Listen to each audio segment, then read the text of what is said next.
Hey Geekscapists, welcome to a brand new Geekscape podcast. I'm Jonathan London, your host, and if this is your first Geekscape, strap yourselves in for some pop culture talk. I've thought about maybe writing a new intro, maybe saying something different, but that one, that's just kind of what has come to mind. It's very automatic. Yeah, I'm getting notifications, and I apologize to those of you who are supporters of Elon Musk, but I don't think we're going live on X, which is fine. It's fine. The less content we funnel in that direction, the better. But if you guys are watching on Facebook, Twitch, or YouTube Live, well, welcome. I appreciate you guys are watching this. I've got a great episode for you guys. Comic book writer Jim Krueger, who's also worked in film, video games, and other media, is here. I'm Jonathan London, your host. I've written in all those mediums, not to the degree in comics that Jim has. He's described as a comics legend in my research for this conversation. People were like, "Oh, comics legend Jim Krueger," which I'm not gonna disagree with that. Jim is, I think my first exposure to Jim's writing was through Earth X, the Marvel Comics collaboration with Alex Ross. I loved it, and then followed it into DC's Justice, and then started checking out some of Jim's original stuff like Foot Soldiers, etc. Jim is with us next week at the Comic-Con booth there in San Diego, which I'm really excited about, except for the fact I'm only going to be there Wednesday night. So if you're going to San Diego Comic-Con, come visit us at the Geekscape booth. Give me 2 seconds as a professional to find the booth number. This is our brand new booth, and it's 1632, which is closer to Indie Press. So Geekscape is going to San Diego. 1632 is our booth. It's a brand new location because, as you guys heard on the show, this time last year, some of our neighbors didn't like me getting on a microphone and being a bit of a rabble-rouser, trying to get some attention for Geekscape, the brand, and our neighbors there in our aisle that were in the middle of a bunch of skyscrapers built by these giant media conglomerates that had solely taken in the last 10 years of exhibiting there in San Diego. Hey, I don't have a problem with it. I want more people at San Diego Comic-Con to come and discover Geekscape and all the indie creators. It just wasn't going to happen in our aisle last year as those booths got larger, and I had to literally scream into a microphone to bring attention to us. So they moved us by request. Nothing wrong. By request, they moved us, and we're now at 1632, back with our old friends at Troma. Remember when they used to be in our aisle? Mega 64, who we love, they used to be in our aisle, and now it's like a whole indie creation family back there in the indie creators aisle. And honestly, I should have moved when they did, but we've moved, and we're going to be over there. So check us out. We're over by the food court, and I'm looking forward to preview night. I've got a race back here because I'm on Baby Watch 2024, and I'm excited about that too. So don't worry, you're probably going to get your Deadpool Wolverine special on time. Knock on wood. Baby's not due for a week after that. But I'm not going to stay in San Diego for Comic-Con, just in case. Thank you so much as well for the feedback on the episode with Amy Sang last week. She was on Geekscape, and only a few hours later, there she is on last week's episode of The Acolyte. That was fun. They still haven't killed my favorite character, that little rodent dude, the little tracker guy who goes, ah! They better not kill him. The bodies hit the floor pretty hard in that Acolyte series, whether you like it or not. I like that they're breaking things, telling their own stories. They're not, servicing canon too much, which is, I guess, a big sticking point for a lot of you fans. But Amy was awesome. She was a great Geekscape guest, and it was awesome seeing her in Star Wars. I got an email from George Pepe, nice message from Kansas City.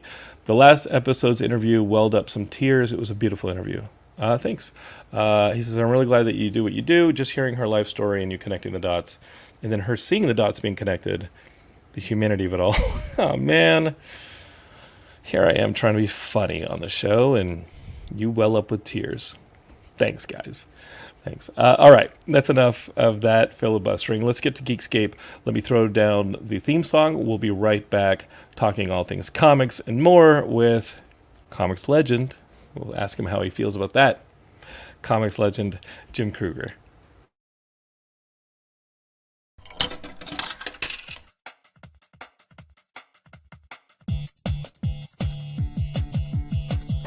Comics, movies, video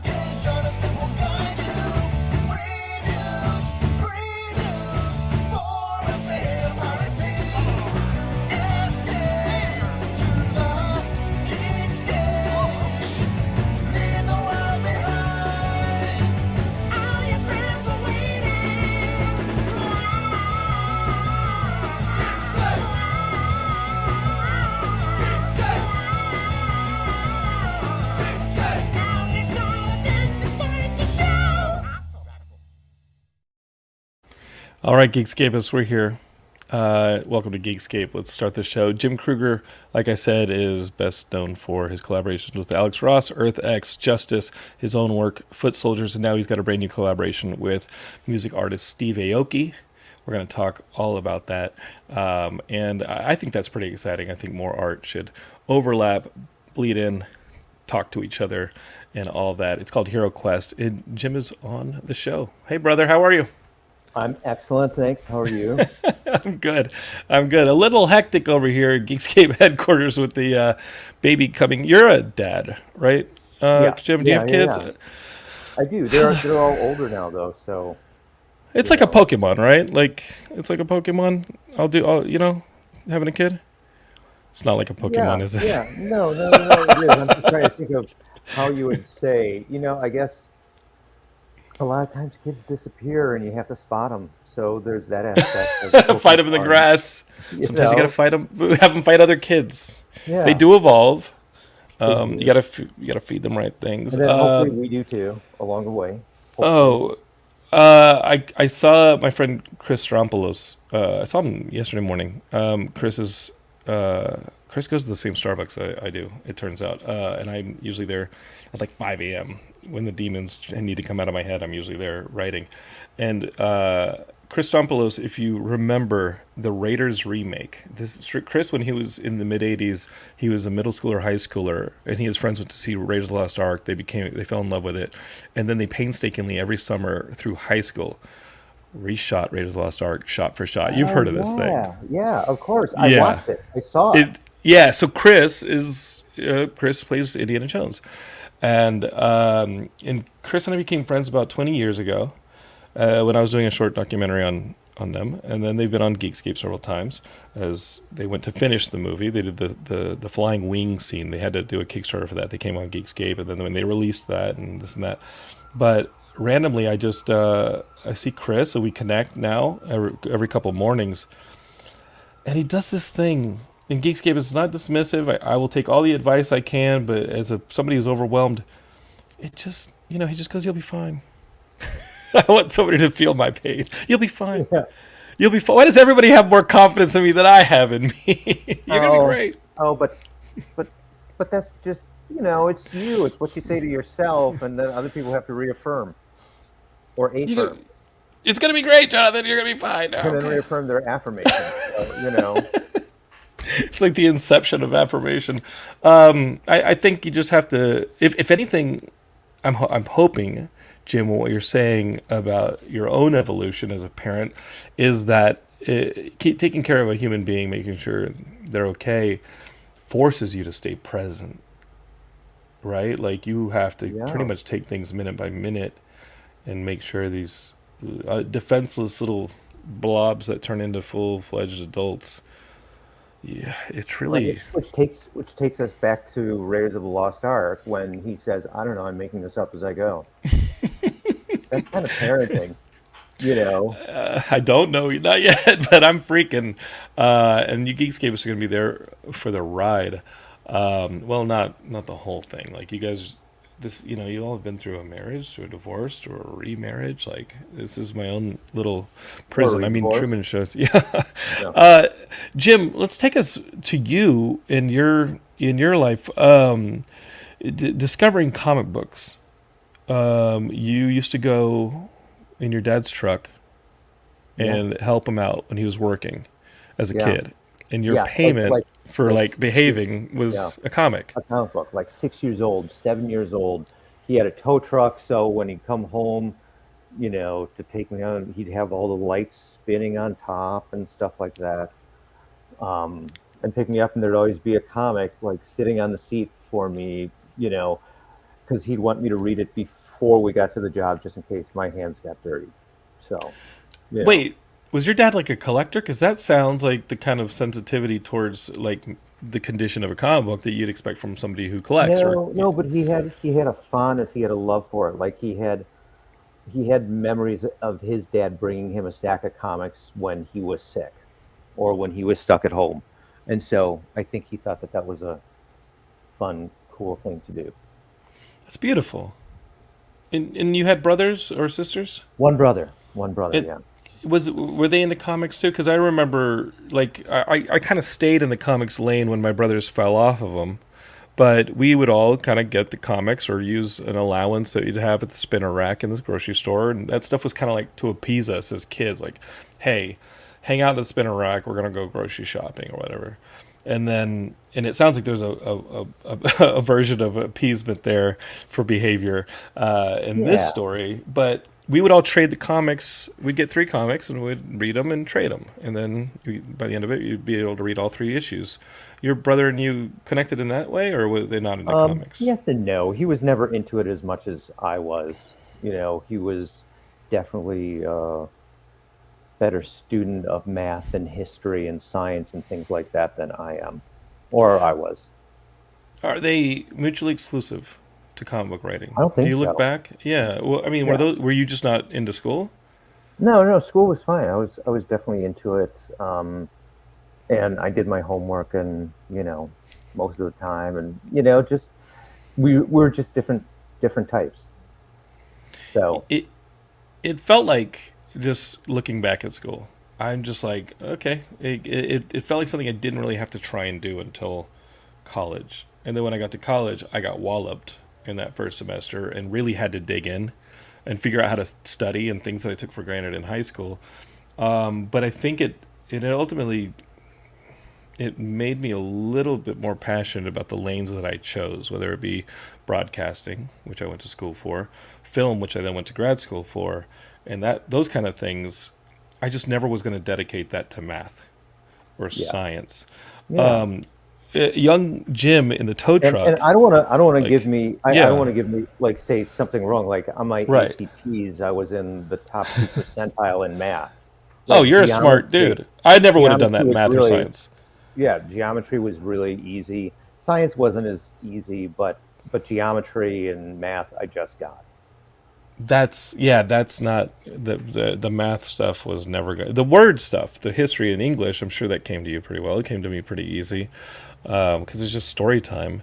But what were the first inclinations? Because film lives that life too with you.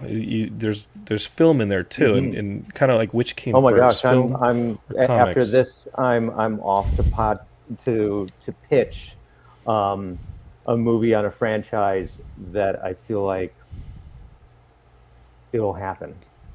If there's Uh, a chance of there being a sequel, if there's a chance of being a sequel, they will just be like, that's it. That's the one.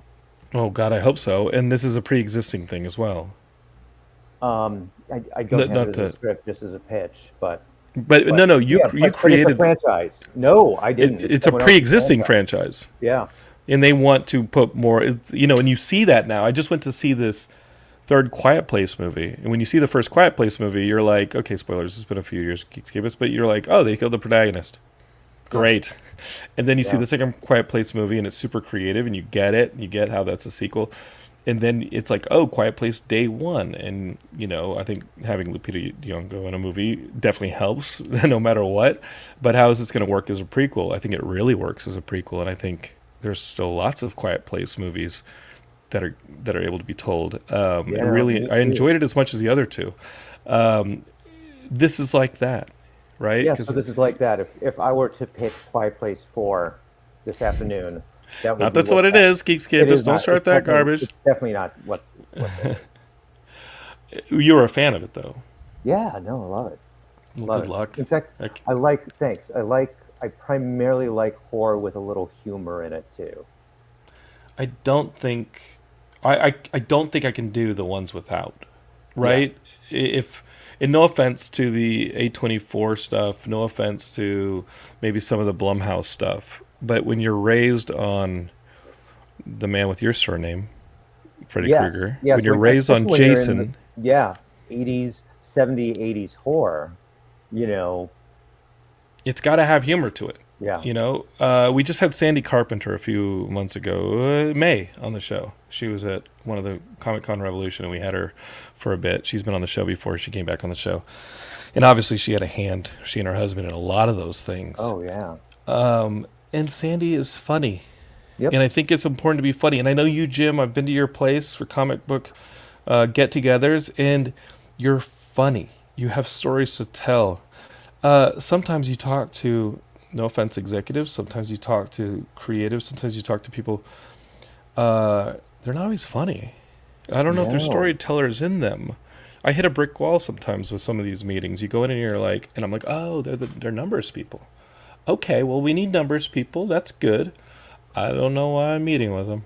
Well, and I've said this in other interviews, but it's like in a creative sense, this is show friends, but then when you have numbers and lawyers and all that stuff, it's show business. And Yeah. it's both, but the whole process of collaborating is, you know, creating something together with someone, and hopefully that's fun. But Some yeah, of I'm the, so not into yeah, these really slow burner horror movies that then are bummers at the end. yeah. I'm just kind of like, oh, oh, What did you say about humanity in that last one, except leaving me with a hole in my gut? yeah, And now I have to go outside and deal with the actual reality I was trying to escape from. yeah. Thanks. Like, make me scared and make me laugh, What were those and first maybe make me couple? wonder a little bit. Well, Amy, what were those first couple for you? Like growing up? Yeah, just take it. Not gonna. What Um, were those first it couple? was well, it wasn't like my parents didn't let me go to see the horror movies of the 70s. I had to see all that stuff later. Um, but I would usually see my horror films like on TV, and it might have even been a black and white TV because that was the only kind that my parents would let me have in the room. But they had this old black and white TV, and maybe But that's if you're why I watching love. Night of the Living Dead, that's the way to watch it. Yeah, yeah. So I think my first there's 13 Ghosts, the William Castle The Castle movie, movie yeah. with the ghost viewer. There was that, and I think what I loved about it is that the ghosts were the friends of the little kid, or the ghosts were dangerous and scary, but they were friends of the kid. So I loved that. I think the second Invisible Man, where it's Vincent Price and he's trying to clear his name, and it's almost again monster as hero.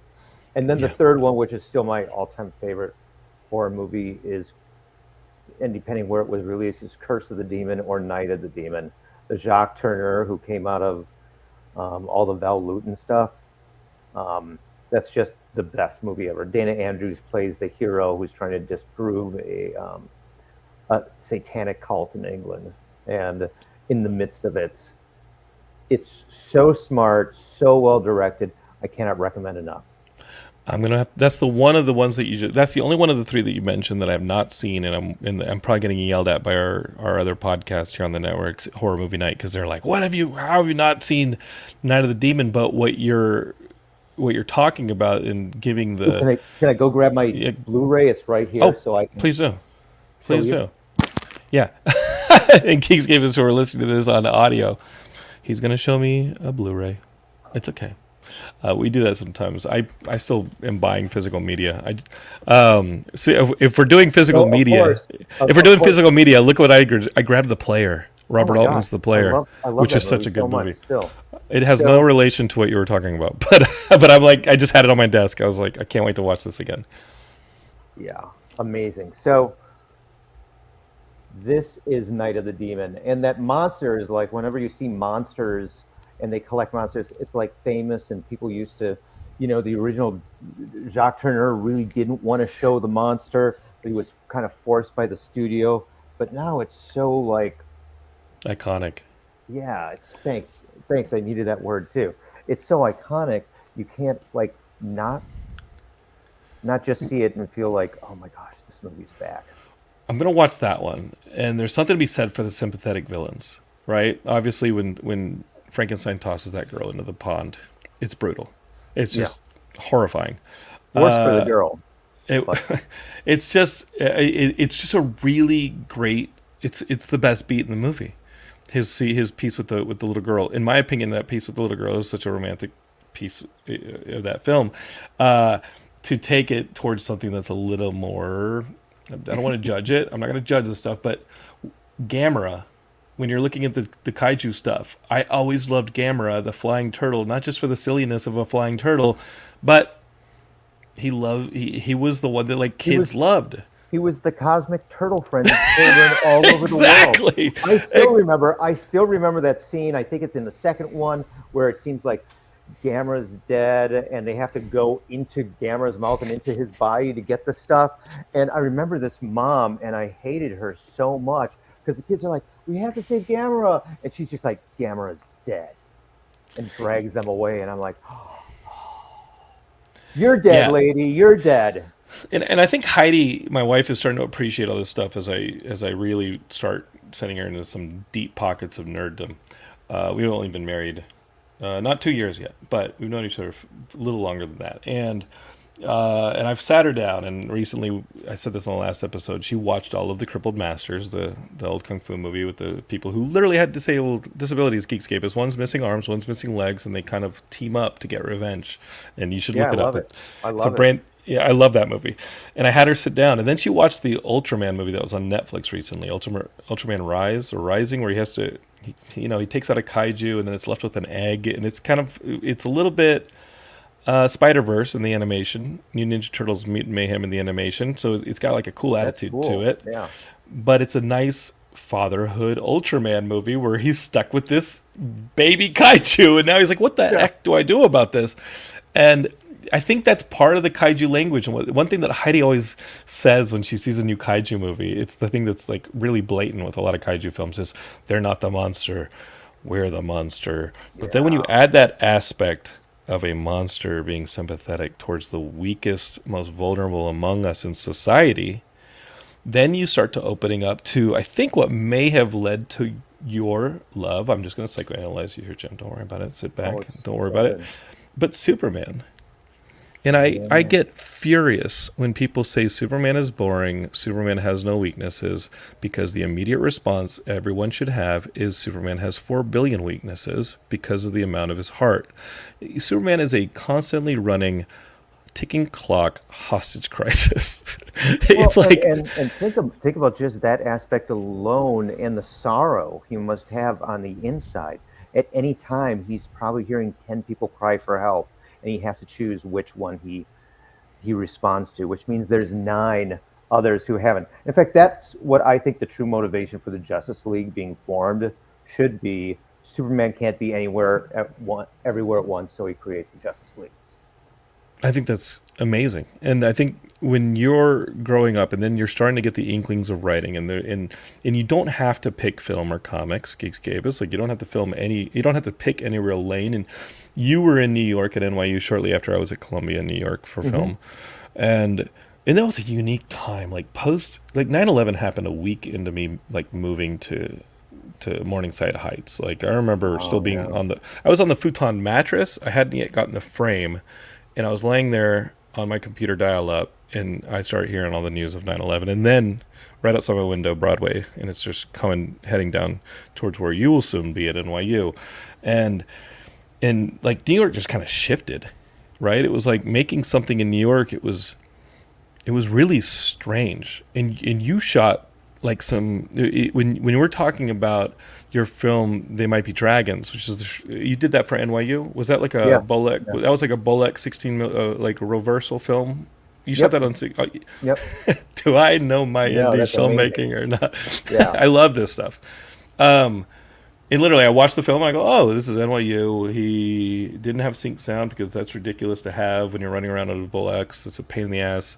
You're not going to sync sounds. You're going to keep the crew low because you don't want a big, some of this might have to be stolen. Which is why I did, internal monologue.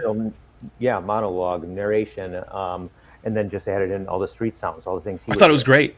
I think it's great. Oh yeah, I'm super proud. I'm super proud of it. It's super smart, and I'm bandying back and forth with a producer right now, and I love you, Chris White. Chris White's great. He did a great movie called Electric Jesus, and we're banding about another project. And as I write a script to try and strip down a lot of stuff. I love, by the way, that you made a plug for Electric Jesus. Have you seen Electric Jesus? No, the film? No. I'm just saying it's a dad joke, and you're coming into your time for dad jokes. Well, the film's really good. Geekscape is. Chris has been on the show about it. And I write in a production sense. And I think that all those hurdles are opportunities for creative solutions. And if anything, like ask yourself, would the script, for, no offense to actors and their ability to deliver, that's not what we're talking about here. Would the narrative, would the story have been good if it had fallen out of internal monologue in prose, which is a really nice prose piece? It works almost as a podcast audio drama to Geekscape. It's like, but not to take away from the visuals. Some of the visuals are really cool, but if an actor had to deliver it, some of that rhythm would have changed. Oh yeah, oh yeah. You And mean so if it was in a monologue? if your monologue had been married to Yeah. And dialogue, see, the guy who played the part isn't the guy who did the voiceover. right? No, I've seen the So credits. Yeah. yeah. So Where's your next movie? This is a big uh, setup. This was a big no, no, no, setup. no. What's really interesting is I was at a dinner with well, some directors that we all know, and Okay. uh, and I pitched them this idea, and they said, "Wow, we love that so much." That's and then they were all like, "Cheers, cheers to an idea." You went So home and you wrote it right away, or is it already written? no, it's not already written. Damn it. I might have lost my musical partner for it because I want to do it as a musical. Okay. So I may have to find someone to then write it. But it, you know, it's about Pinocchio It's a great idea. and someone who claims to be Pinocchio, Yeah. which What fits with the era? dragon thing, modern day. Yes. Yes. Modern day, but someone who claims to be Pinocchio. So, like the Dragon movie, I love when my characters, my narrators, could like be full of it, not because Yeah. they're lying, but because they believe so hard. And I think it's Don Quixote and the wonders we see in the world when we look at it in different ways. it's not the jerk, right? Like the beginning of the jerk is amazing because it's like one of the best examples of an unreliable narrator, Right, right? totally. I love the opening of the jerk is so much fun, and another one that I love, and I think it's a perfect short film, Geekscape, is the beginning of Raising Arizona Oh in my the gosh, rule of it's so good. threes. Yeah, it's so good. Like you don't even have to watch the movie; just watch the opening credit where it says Raising Arizona, and you've already seen a perfect short film. It just also happens to be a perfect Yeah. intro to a feature film. But the unreliable narrator, and then as I'm watching this, that's why you keep watching to find out if they're an unreliable narrator Yeah. or if we live in a world that we deep down want to believe in, Well, right? and that's why I mean to like I'm so excited to talk about, they might be dragons because I haven't really talked about it a lot, but that's why, You're talking at to a the time filmmaker now. it's that time in New York, they had those giant spider exhibits, That was crazy. like in the middle of the thing, and there's that statue that he walks across of Atlas holding the whole world on his back, and even the gun shop has that suit of armor, and I'm like, oh, he's convinced his boss is a dragon. He I'm has to glad night there are up. all these hints of the whole world's weight on him, the nights, spiders, is he walking into a trap, and even the thing with the when The finally he door at gets the into, garage door. yeah, that, like, I was totally thinking teeth. Well, I was thinking Shalob's lair with the spiders, right? Like Oh you're going to yeah, go and you're going to meet this, because my favorite, of course, is The Hobbit, right? oh That's yeah, my favorite book growing up as a kid. It may still be my favorite book of all time, but when I see the spiders and you're trying to look for any clues, right? You're listening to this person talk about slaying his boss because his boss is a dragon, he's been laid off, and you think maybe he's just a disgruntled employee who's going to come and get revenge on his boss. But he's tracking his boss down the street. Geekscape. It's a 6 minute short film. You got to go see it, and you think he's just going to plug his boss with his gun he just purchased because he laid him off. But then these little hints and those spiders were such a lucky piece of just that. What coincidence that was still in New York. And yeah.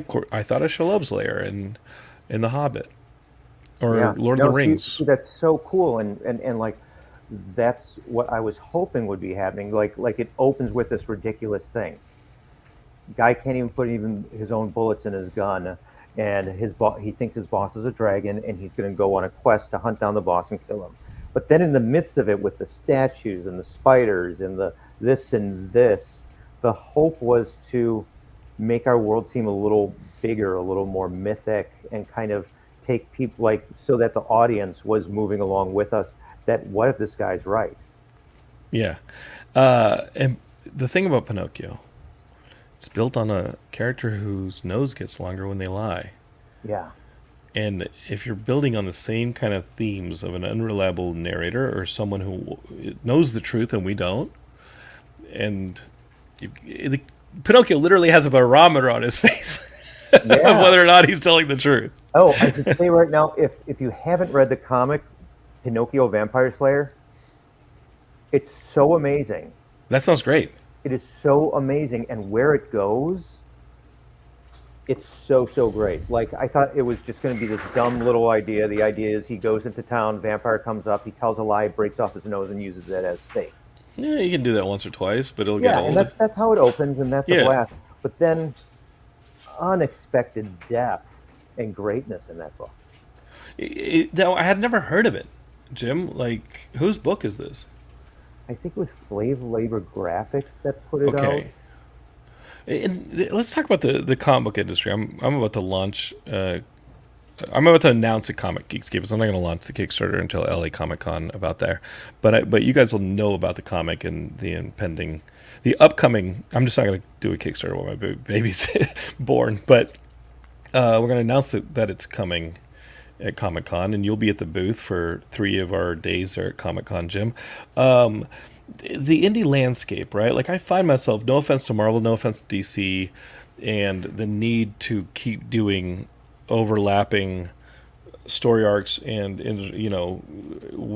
these crossover events. Like I get it, I get the metabolism that they need to feed, but the indie comics landscape is kind of really exciting. Yeah, there's a There's lot going just so on. much of it. There's so Yeah. much of it that like a book like this, Pinocchio Vampire Hunter. How am I going to find it? Slave Yeah. labor. How are they going to get? How are they going to get space on a Well, shelf? I think, and I've been having this conversation multiple times now. I think it's about curating. It's about it's about telling people, oh, you need to read this. Oh, check this out. This was actually really great. Oh, you like vampire stories? This is going to seem like a joke, but read it. It's actually really great. Jim, when comic book stores are closing, there's 3 comic stores that recently closed just in the LA area. We had I go to House of Secrets, but we had one up in Valencia. We had the Krusty Bunker, Neil Adams' store. We Is had that Earth officially Earth closed? Two. I don't know. I mean, I hear that they're I don't know. Okay, don't want to start a rumor. Geekscape us if the Krusty Bunker is still there. Go support it. But Earth Two closed. That Yep. was a big visible closing. Who will be those people who curate for us? Well, what's really interesting is like I was really lucky early on, like in Milwaukee, Wisconsin, to make friends with the guys who run the comic shops. And there's, these guys were guys that I would give my very first scripts to read, and they were always Comic really, scripts, film yeah, scripts. comic scripts, like comic Okay. scripts, like um, for different projects I was thinking about or playing with, and they would always tell me things to read. They would be like, "Oh, check this out. We really like James Hudnall and Dan Brereton's Psycho Hmm. is probably my favorite Dan Brereton thing of all time." And they were like, "Read that," and then they were like, "Okay, Ted McKeever's Metropole. Read Metropole," and that was amazing.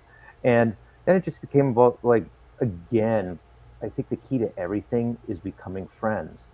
But sometimes I go into comic shops now and I'm like, what do you like that's out? What's really good? And they don't know.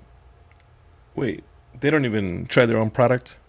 No, no, they won't try their own product. They'll take me over to what are their best selling books. Not the same. Nope, not the same. That's not the same, right? So That's how so you it's end up more as of a spot. Yeah. yeah, more of trying to make a sale or blah blah blah blah. And that's fine. I mean, I know that everyone has to do a job, and if we get to do our jobs working in comic shops, how great is that? Like that's just fantastic. It was my first job. My first job in high school was working on the counter of a comic book store, and I loved it. I mean, I took it a bit for granted because it came with a social stigma that I wasn't ready for in high school as a guy who worked in the comic store, and I did not want to be just the guy. I mean, I wanted girls to notice me. They weren't going to come in there, and it was the mid late '90s, so it had. And thank God that manga changed that. Manga brought girls. Oh, into comic Toonami and that stuff exploded it, Yeah. and may be also wrecking American comics in a big way too, regardless of Sure. these giant IP. But manga and anime is so stratospherically more popular than the American comic book scene. I hope it's not. I hope it's not holding the shovel for it. Like, I hope it's not the thing that buries us. I hope Yeah. there's room for multiple art forms, or else we also don't get the European ones, Yeah. right? We also And won't get the other Asian ones, like the Indian or the South Americans. I've seen some really great South American stuff with the Incan influences, Mayan influences in it, and you're just oh like, yeah. That's these are probably why I beautiful love pieces of Jack art. Kirby's Eternals in the first place. All the Mayan, Inca influences that were in that second Black Panther movie, but I wanted them in Eternals. I wanted them badly in Eternals. I wanted them Yeah. in. I wanted them to play a part of reckoning in the fourth Thor movie when you see one present outside of Zeus's like thing. There's a witnessing Eternals. This is funny, and it's a bit of a pushback for people who didn't like that Eternals movie, which I don't know. It doesn't matter if I like or don't like things, Geekscape. It just doesn't. But there were things I always appreciate about anything. The frozen Sentinel at the end of Eternals can be witnessed in the brand new Captain America New World Order trailer. You Oh, see I you wasn't see even aware of that. I'm Falcon. so excited. I'm so excited. Like You see I love that. Falcon flies past the frozen Tiamat, I think is the name of that Eternal that was climbing out of its birthing Yeah. there. And you see it frozen and Falcon flies past it. Yeah. At least in a glimpse of the trailer, which So cool. I thought that trailer was great, Geekscapists, and people had been ringing the death knell for Marvel and the MCU for a long time. Sorry, Deadpool's going to pull that rug out from under you folks, and I'm sorry, you're you're getting more of this stuff for a Yeah. long And time. thank God. I'm so excited. I'm so I'm glad. so stoked, and Yeah. then the Captain America New World Order looks fantastic. It looks like a lot Yeah. of fun, Yeah. No, I'm really excited too. and I'm excited for people to discover more facets of Captain America. Isaiah Bradley, Sam Wilson, even John Walker, Yeah. both the successful and flawed ones, Yeah. right? Who's Yeah. the dude with the American flag on his face from Born Again? From Oh, Daredevil? Nuke. Oh man, could you imagine if we end up getting Nuke in this day and age in America? Yeah, well, Jason Aaron wrote that one 5-issue miniseries that was Cap versus Nuke. Could you imagine if we get a Nuke on an MCU and what it would do to audiences who are in this polarized environment of the United States? If Yeah. we got a Nuke on screen, someone with a blatant American flag running down their face who is politicizing Oh my violence, gosh, just it gonna just made say me it. think of, I revere Frank Miller so much. As you I should. just, there's even thinking about that moment in Born Again when Captain America is more driven to stop him than Daredevil is, and Captain America says, and Daredevil's like, why? And Cap says, there's a flag on his face, and Daredevil Yeah. says, I didn't notice, because of the way his, Right. his His radar sense is his going to pick radar up somebody with sense works. face paint. I was like, oh yeah, Frank, way to show the difference. That was so smart. And let's talk about that, and let's talk about those scripts you brought in to that comic book store, those early Jim Krueger scripts. What spurred those first tippity taps at the typewriter to get you writing? Why did you choose comics as that? Did you choose comics or as the first impetus for writing, or was it No, no. screenwriting, or? No, it was actually copywriting. I was an ad guy. I was a madman.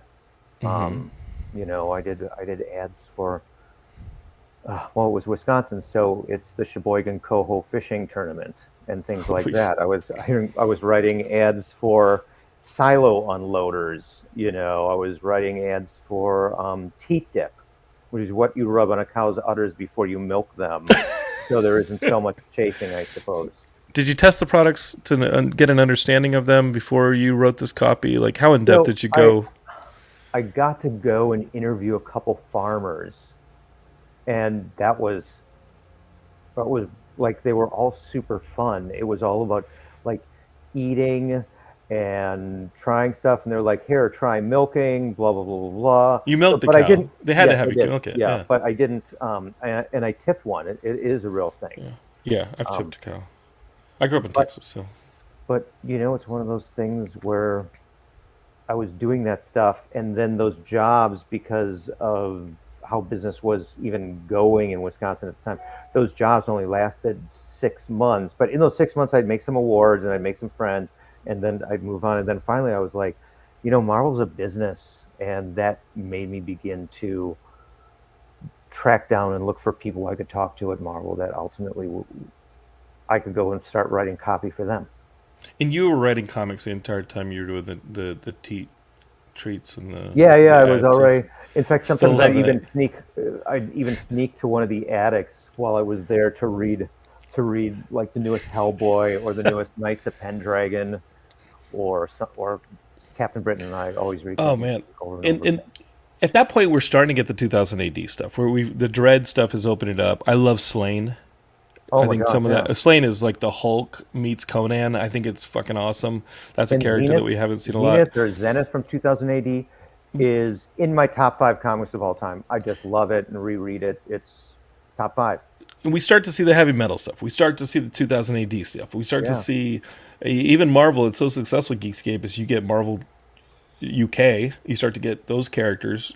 Characters. Writers like Alan Moore. Maybe you heard of them. Start to you know start out at doing the Marvel UK stuff. They start coming over. They've created stuff like Captain Britain. A bunch of that stuff that still exists in the Marvel universe, still exists in the X-Men universe. And then they start coming over.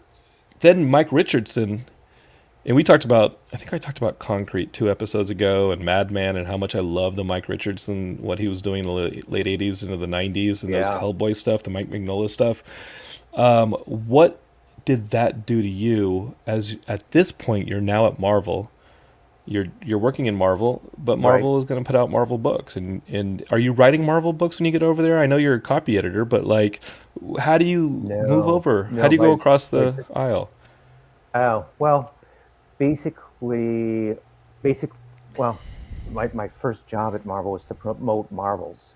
Like literally, I got to New York and then flew back to Milwaukee because that's where Gen Con was happening, and they were like, Jim, why don't you take Alex around and introduce him to people and promote Marvels and hand out posters and stuff like that. So I did that, and then that entire time, Alex and I would talk about like Kirby's Machine Man and dressing up as superheroes for Halloween and all those kind of things. And we just became fast friends and just stayed in contact. And then there was a magazine. In addition to the writing of the ads, I was still doing creating my own characters and stuff like that. But in addition to writing the ads, I would I would do other little promo things. Like sometimes there'd be. Do you remember the Marvel Mart Of course, where and it every was now and in then, the yeah. it was Would you you, write those like Frosty Pie comics where like Daredevil's throwing like Frosty Pies at villains to try and yeah, get I them to never like did one. not I yeah. never did But you one know what of I'm talking about, those. yeah. But yeah, yeah, yeah. But it The was one more like, pagers. or if we were doing a promo for the new Raphael Canyon Conan, and we had 6 pages to show the art, I'd be like, okay, I'm going to write an epic poem about Conan while we show the art in pencil and inked and colored. And so we would do these things, and then some people began to see my writing, and then Tim Toohey began Marvel Vision, that magazine, because Marvel felt they were paying too much money to Wizard for ads. So they're like, let's have our own thing. So we did that, and then in the midst of that, I was able to score a really good budget. I would hire artists who I loved to reimagine one of the Marvel superheroes as if Jack Kirby or John Romita or Steve Ditko never did, and so they would, and sometimes just their design would suggest a different origin than you expected because the design looked different, And this and is so 95, 96, somewhere yeah, and there. so It, then yeah. I start writing. alternate origins to go with those characters, and that became like Alex just loved it because every time I would write an alternate, it still spoke to what that character was in the first place. And that was right about the time he was telling me his her early ideas for Kingdom Come and all that sort of thing. And then I guess Wizard Magazine and Foot Soldiers had already come out. So like Hmm. through loopholes and different things, which didn't make me friends all the time with certain Marvel, people in yeah. the company, um, because I wasn't in editorial, because I wasn't, and because the project had been offered to them before I was able to do it at Dark Horse. Hmm. So And I could understand how some of these giant businesses want an exclusivity right? Like you go right, to work for these places and they're like, hey, anything you write while you're under contract over here, like we're going to own it. But you managed to do write Foot Soldiers and get it out through Mike Richardson over at Dark yeah, Horse. I yeah. can see how that would ruffle some And Dark feathers Horse over has at always been Marvel. great for me. Dark Horse has always been great for me. I'm so And grateful for them. you're double dipping over there. You're double dipping over at Marvel, and Oh in, yeah, so when Kirk Busiek and is he did Marvels with Alex, yeah, and he's a fantastic writer, and yeah. he takes some of that stuff and he's doing the city one. The one he Astro City. He takes a lot of Astro City feels like a similar idea where it's like, okay, I'm going to reimagine my own superhero universe. That's Astro City for Kurt. A lot of these designs, like I immediately thought of your redesign for Ghost Rider from Oh yeah, Earth X and how he's a daredevil, right? Or yeah, that character, right? The flaming yeah. Ghost Rider, and that's what became Earth X. Was you saying, okay, like these are the let's pretend Ditko, Lee, Kirby, Dingsis, and these are people you're worshiping, Yeah. Oh like yeah. that Kirby stuff. Oh, If I that am a first child of Eternals 70s movie, Kirby. I would not be here if it wasn't for 70s Kirby. I was I would have nobody never want cared. I would have never cared. Geekscape, as you guys know, I like to do a lot of long distance running, and it's hard to do that stuff without somebody to run with. I have a nice run group, one or two run groups here in LA that we go out for a couple miles, and we'll run double digit miles. It's becoming increasingly hard, Geekscape, for me to find a running partner because anytime somebody runs with me, they end up hearing about the fucking Eternals. And I start saying like, "Hey, listen, you got to understand. Every time an Eternal dies, a human dies. So, and there's a regeneration machine, and the Eternals is this." And they're like, "Oh my God, Jonathan, enough! Like, stop!" I got to a workout on last Friday, and we had to, we were doing a kind of fun exercise, and you had to fill jugs with water. And one of the jugs, it was fun. You had to run a bridge repeats, and every time you got to one, you'd fill a jug with water. It's a really fun workout. But one of them had Batman on them, and I refused to use it because you guys have heard my spiel on Batman just being a billionaire who embezzles from a publicly traded company to build siege weapons to beat up homeless people, and that he is the sole reason Gotham looks like a toilet. And it's a Okay, joke. but yeah. Oh, of course. It's a But joke, but somebody just goes fucking Jonathan with the Batman stuff. Like, not again. Within 2 seconds of me mentioning I don't want the Batman cup, they'd heard it, Geekscapists. They've all heard it.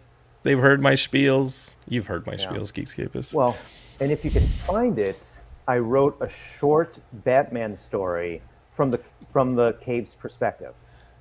Like His at the cape. beginning, from the cave's Oh, cave. Yeah, perspective. yeah, yeah. And so it's like the giving tree almost, where the cave says, all caves have mouths. Why don't you think we have voices? And we go into young Bruce, and this is coming a lot from the Miller stuff.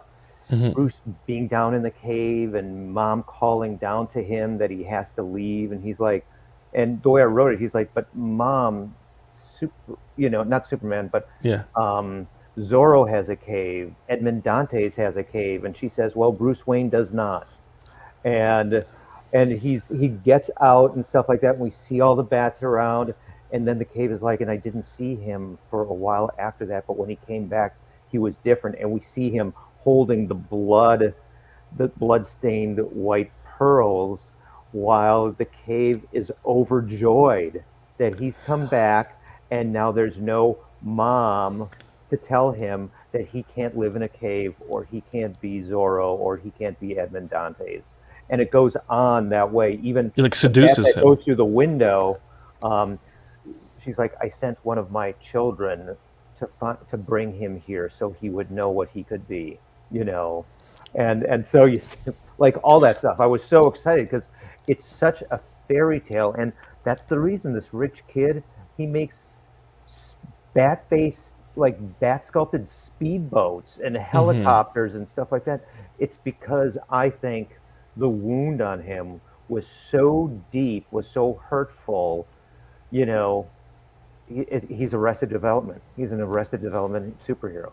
And he recedes back into darkness. Yeah, I think into the back of the cave where he still hears the echoes of his mom's pearls falling on concrete and echoing through the. the poetry of it, right? Like getting this stuff, and are we still just justifying our childhood need for these stories? Does that make sense? Like when we were Yeah, kids and people would be like, why are you still read comics? And then you grow into adulthood and people say, comics, huh?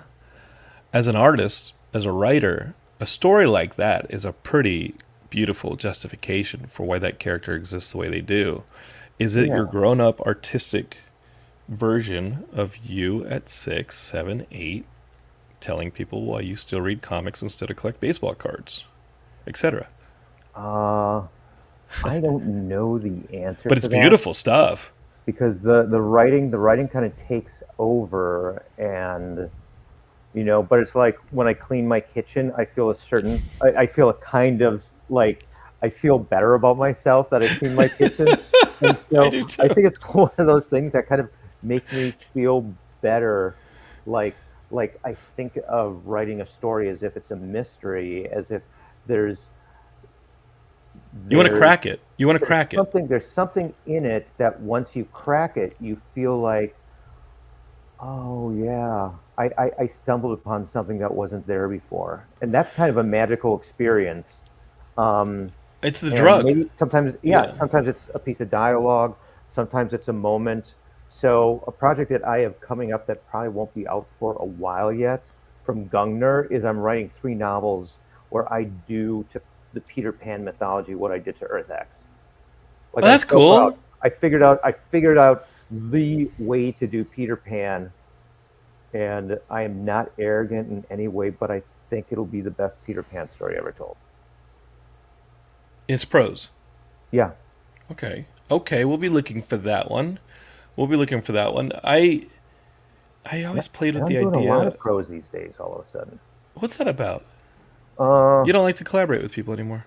I'm no, kidding. I love I'm I kidding. love to collaborate. In fact, the guy that named Welby that I did the No Ones with, Hmm. which I love, but not many people know about. And then Marvel's X, the prequel to Earth X, Hmm. which I'm just going to spoil, becomes the secret origin of the Daredevil of Earth X that you mentioned. I love that Uh, Daredevil Earth X. and then It wasn't Ghost Rider's we Daredevil, did yeah. another big superhero story called Heart of the Hero. Hmm. And his art, I just keep on wanting to work with him on everything. But when somebody like Stevie Aoki comes to you, and Right. I've had that happen. I had a conversation with my producer earlier today where this producer we met with, we love this producer. He's been on Geekscape. Came to me with two stories that he's burning to tell, but he wants like they're not cracked in the way that they're cracked. Like the aha moments haven't happened yet, at least not on his end. And he brings them to me and he says, "This is kind of what I want to do. I think this commercially could work. I think this could really. I think this is exciting. I think it's a story that needs to be told." But like I describe it as cracking rocks. I'm like, how do you crack rocks? Like, and sometimes you just do it with brute force. Like sometimes you just write a lot of sludge Yeah. and you go through the sludge and you're like in the River Thames. You hear those people with the mud boots who go through the River Thames and they're Yeah. looking Yeah. for Yeah. coins from the 1600s and it's like, ah. But Yeah. that's kind of like what a lot of writing is. When somebody brings you something like that, where it's not your story, it's somebody like Stevie Aoki, and he's got this story, and he's like, I want to do this story about Hero. It's my middle name. It's me kind of as a child. It's a superhero, saves the world, etc. Jim Krueger's got to crack that rock for the collaboration. right? You're not going to Yeah. pass that up because Steve's probably up pretty awesome. It's a good opportunity. Oh It's yeah. gonna be it's very visual or visible. It's a high profile deal. How hard is it to break rocks, or the fact that he's an artist maybe helps? You know what? It's like whenever a project like this comes up, Steve didn't bring me all the nuts and bolts of the project. A hero quest, yeah. Yeah, there wasn't like a full on skeleton yet. It was just like there's this and I think this is going to happen on here and here's the music I was writing that I want to relate to it. And so it was like I was given 20 pieces of a 400-piece puzzle, Yeah. not knowing what the look is going to be of But what they I'm got to be building. there. Yeah, Right, but you got yeah. to be there and seeing okay, if I put this here and I put this here and I put this here, could all this stuff work in such a way that I begin to see it? And as you That's begin to kind of see what it, it you was. give it And back then to in the them. midst of that, every chapter is sent to Steve, outlines are sent to Steve. I'm, letting him know what the big look of it is, and then he's interacting and he's telling me how he wants it to end with Hero and how do we do that and working it out. So it's very collaborative, it's very back and forth, but you know, I had to do it when he saw me. I mean, I was at a show that he was at, and went to see him in the green room. And this was after Neon Future, like this was maybe last year and early last year. And he just came in and he goes, "Oh, Jim, I'm so glad you're here. I need someone to write a book about these characters I've been working on." And that's how it worked. That's a like, pretty like a pretty right easy place at the interview. right That time, job interview is perfect. Yeah. You walked out So of there being like, I think I got the gig. yeah, That's yes, I did. hilarious. That was amazing. When you again, like when you're still in the '80s and in early '90s, and you're going to make the leap into this creative field, you're doing all this stuff. Again, who were the people you start to model these scripts after? Who were some of the writers? Again, maybe you're getting the influence from your comic book people and the people working in the comic store.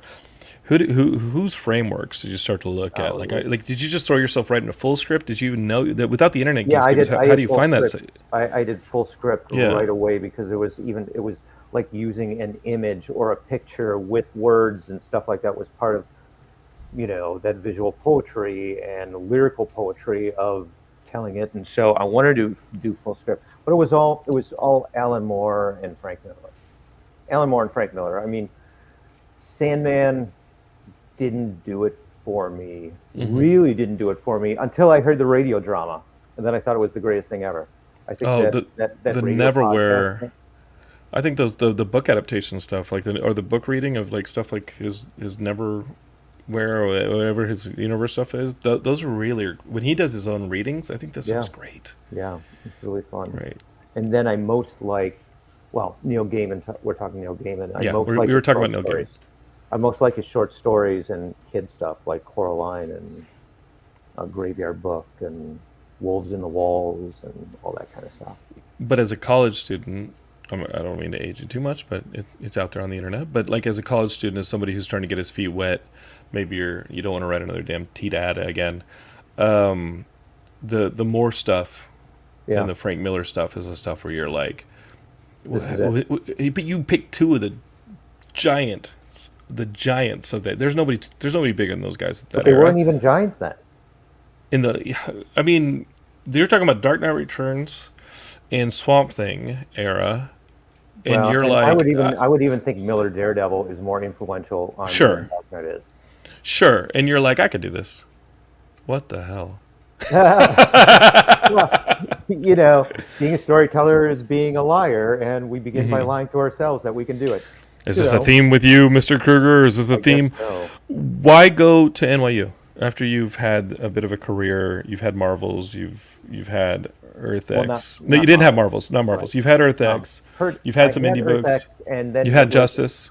there was a long I had. Well, I went to NYU after Earth X, Right. between Why? Earth X and Universe X, because I was in the back of a bus going home from Marvel to Montclair, New Jersey, where I used to live, and this was Foot Soldiers, like well before Mhm. Earth X, and I was looking at it, and I started talking to a guy next to me, and the guy was like, "Oh, what's that?" And he's like, "What's that project?" And I said, "Oh, it's Foot Soldiers. It's the story of these three teenagers that go to the graveyard where all the superheroes are buried, and they rob the graves. They find out how hard it is to."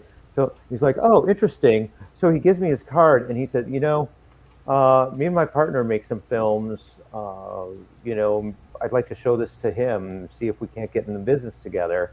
And then it turned out, I said, "Well, would I have seen any of your films?" And he said, "I'm Michael Uslan. I produce all the Batman movies." We've had Michael on the show many times. He Yeah. sat over here on this Oh, he's couch, so and cool. Michael's He's great. so cool. Michael's And great. so, and then that went into, he got it set up somewhere, but then because the nature of the studios is that presidents are always moving and executives are always moving, and that's how so many projects get lost along the way.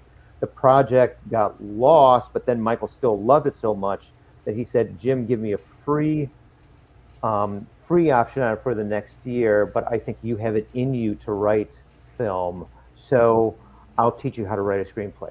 So then I got tutelage from Michael for over a year on that, and he's the one who taught me how to write screenplays. It's not bad. Geekscape is. You guys go if you're this is your first Geekscape, you can go back in the feed and find Michael from about a year or two. We sat on the couch over here and talked Batman and some of the stuff. And guys, I'm critical of Batman, as I've told you.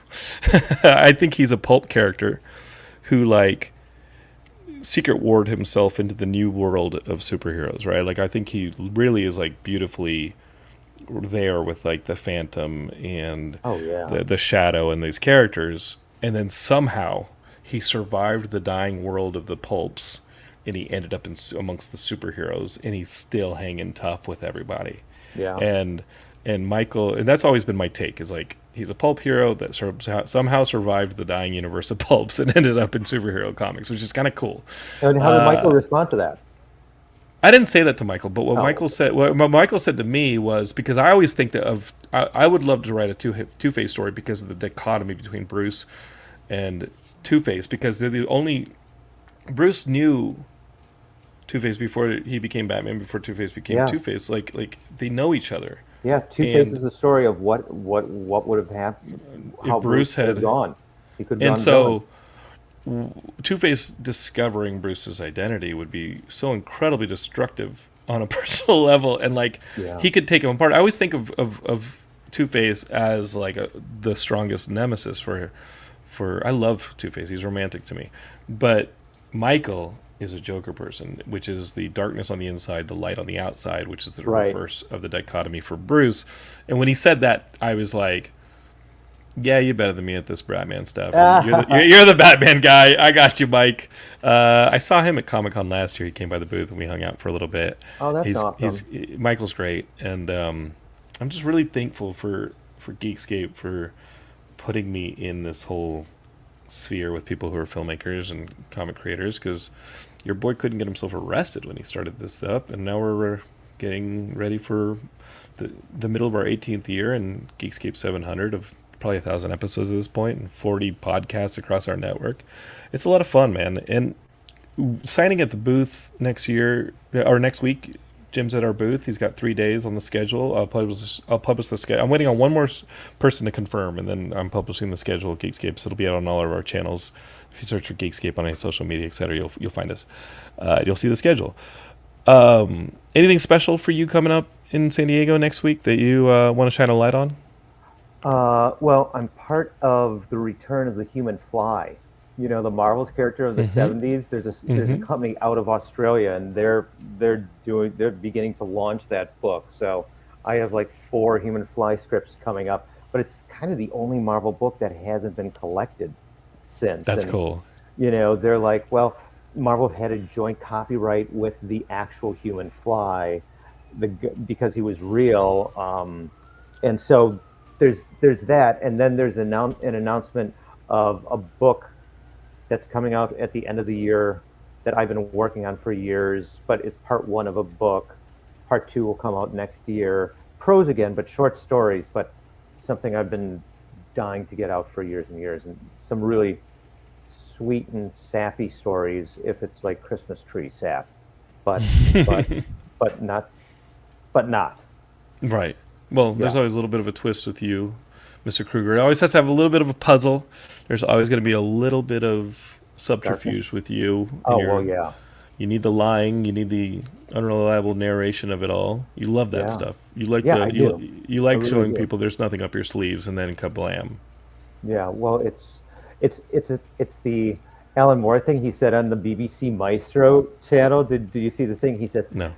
Now, here is the most important thing for every writer to be, and he goes, honest.